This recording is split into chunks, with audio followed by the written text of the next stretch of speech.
Et salut mon Juju. Et salut Jérémy, petit podcast sur l'actu Jojo, dernier Oui, chapitre qui vient de sortir. petit format. Petit format du coup, ouais, chapitre 34 qu'on vient de lire, la réaction à chaud. Exactement. Bah du coup, vas-y, je te laisse démarrer. Bah, je pensais plutôt que t'allais driver le truc parce que franchement mon avis Ah, c'est que ok. c'était non mais franchement bah, je le dis vite fait mais mon avis c'est que c'était vraiment un chapitre de transition.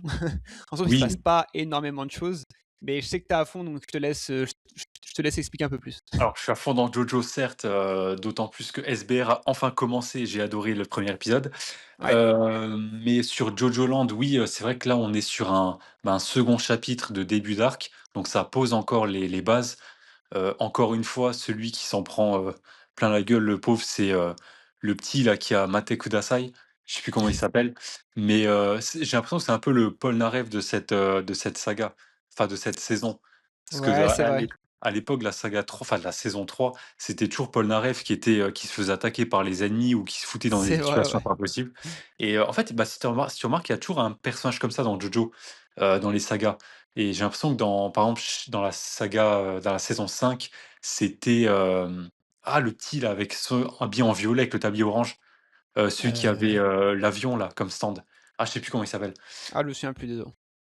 Non, je sais plus, bref. Mais j'ai l'impression qu'il y a toujours un petit «bouc émissaire» entre guillemets, tu vois? Et là, dans Ouais, cette saison, c'est lui, que j'ai oublié le nom.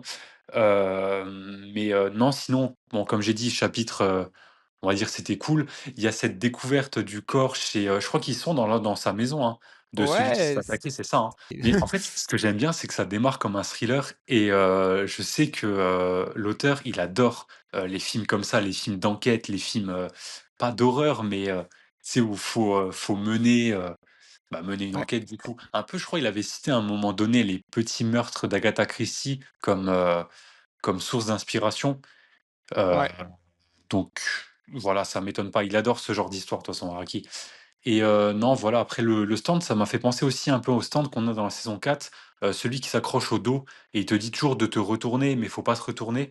Et je sais pas, là, ça m'a fait un peu penser à ça. Alors, comme toi, tu vois, j'ai lu un peu en travers et en anglais, ouais. mais il me semble que pareil, du coup, le cadavre de ce type qui est étalé sur le canapé, il me semble qu'il accroche donc du coup le perso dont j'ai oublié le nom, je suis désolé, Ah ouais. et le proprio de Mate Kudasai. Et il lui dit, je crois, de se retourner ou un truc comme ça. Et au Ouais. final, bah, c'était un piège pour qu'il se retrouve dans un étang à crocodile. D'ailleurs, Oui, je me demande, où ils ça finit sont comme ça, hein, ça d'ailleurs, finit ouais, comme ouais. ça, ouais, ils sont à Miami ou en Floride, là? Parce que il me dit Croco.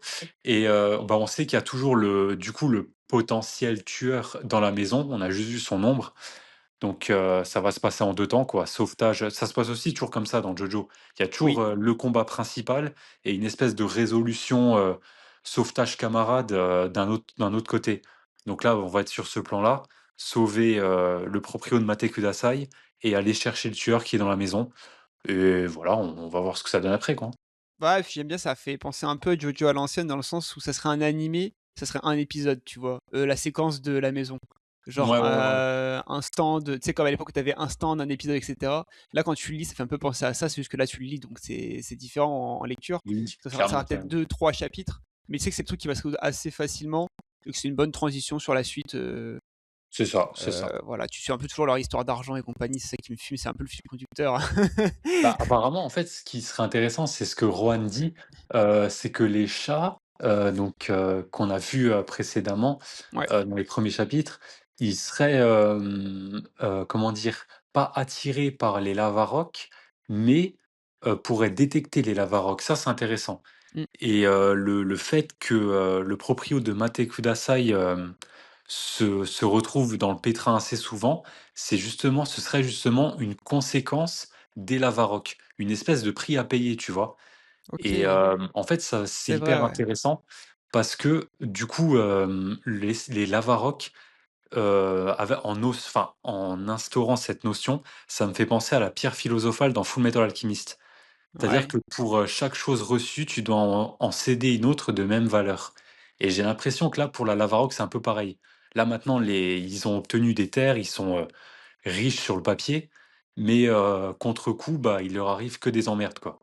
Et bah, si c'est le cas, c'est vraiment cool parce que ça veut dire que c'est pas de l'argent maudit, mais enfin, Ouais, tout gain a un prix, quoi, tu vois? Ça, c'est intéressant et du coup, moi j'aime non, bien bah, que je crois Rohan que il c'est apparaisse comme ça, tu vois? C'est c'est le fil ouais. conducteur, qui pour moi relie, plus ou moins on va dire à la première saga. Tu sais, c'est un peu genre la ref, tu te dis, «OK, je suis pas perdu, ce mec il existe». Mais moi, j'ai pas envie qu'il existe justement. Moi, je veux que de la saga 2 moi. Mais bon, c'est pas grave, c'est pas grave. Ouais, mais Après, de toute comme je te façon il dis, moi, a je suis pas un fan de Rohan à la base, quoi. Rohan c'est le the perso préféré de l'auteur je crois, hein, si je dis pas de bêtises donc Oui, oui, bah, c'est son perso, c'est son perso miroir, hein. d'ailleurs, ouais, ouais, C'est donc ça. voilà. Bah, c'est comme du coup, tu as pas encore vu, mais tu verras dans le premier épisode, il y a un, de SBR, il y a un ancien personnage, on va dire de la saga 1 qui apparaît et c'est marrant de le voir là, quoi. Enfin, tu verras, je te dis rien. OK, ça marche. Bah, de toute façon, je me mate ça, ce soir. Par contre, le premier épisode est incroyable, trop bien Ah noté. ouais, On pourrait en mec. parler, toutes les semaines ou quoi de ces épisodes Ah parce ouais. que Steel Ball Run, pour le coup, tous les 2, on est plus ou moins pas à jour. On n'a pas vraiment lu, la suite. Enfin, Alors toi un pour le petit coup, peu, moi si, pas moi du je tout. connais, si, ouais, je connais les grandes lignes. Tu Je vois les grandes connais, lignes, Steel voilà, mais Ball t'as Run, pas je tu connais pas Jojo lu, Lion. tu pas lu, J'ai minutieusement tous les chapitres? Alors, je les avais lus pas spécialement minutieusement il y a plus de 10 ans et en fait, je les ai un peu oubliés. Mais j'ai les grandes lignes. OK. Voilà, je sais qui va remporter la Steel Ball Run, je sais qui est le méchant de la fin, je sais à qui appartient les stands de qui, quels sont les pouvoirs, et cetera. Après, le truc, c'est que Steel Ball Run, à mon sens, il y aura, 52 épisodes, donc faut quand même les produire les 52. Ouais, c'est sûr. Et surtout, c'est Netflix, c'est pas un studio d'animation japonais, donc ils Ouais, sont pas dans les standards, que les japonais sont, ouais, que les japonais sont, tu vois? Non, ouais. ça se dit pas ma phrase. Mais bon, J'ai tu compris. m'as ouais, tu m'as compris.